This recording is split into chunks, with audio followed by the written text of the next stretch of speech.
Memasuki masa libur, sejumlah warga di Banda Aceh menyerbu objek wisata bibir pantai. Salah satu kawasan yang ramai didatangi warga yaitu Pantai Riting, yang terletak di Kecamatan Lepung, Kabupaten Aceh Besar.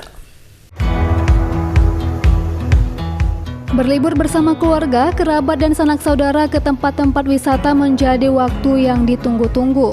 Beragam pilihan tempat wisata terbesar di Nusantara. Nah, kali ini lokasi yang padat didatangi warga yaitu bibir Pantai Riting, berlokasi di Kecamatan Lepung, Kabupaten Aceh Besar.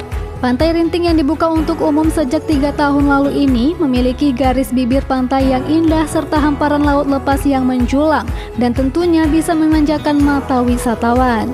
Untuk menikmati keindahan pantai, di lokasi ini pengunjung bisa menggunakan beberapa fasilitas pendukung, seperti menyewa motor ATV, delman, serta ayun yang sengaja dipasang khusus di atas air menghadap langsung ke Samudra Hindia. Pantai Riting yang bersisian dengan tebing menjadi salah satu pantai sangat menawan yang memberikan suasana santai bersama.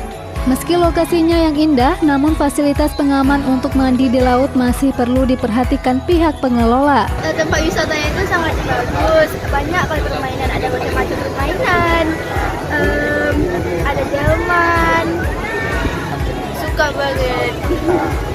Luar biasa, indah, panoramanya. Ramai pun hari ini. Pertama tempatnya luas di sini ya, dekat dengan jalan raya. Jauh dari kota, fasilitasnya pun luar biasa. Tempatnya udah bagus, cuman penataannya baik dari bikin tempat mandi anak masih perlu diperhatikan lagi.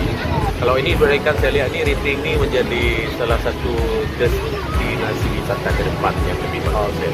Kalau lokasinya bagus ya? Lumayan. Alhamdulillah bagus, tempat solar ada, kamar mandi juga bagus, tempat main anak-anak ATV bagus.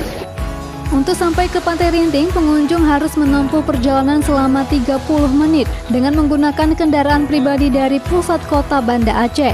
Dan untuk urusan makanan, para pengunjung tidak perlu khawatir karena di sini tersedia pondok-pondok makanan yang bisa Anda pesan dengan harga terjangkau.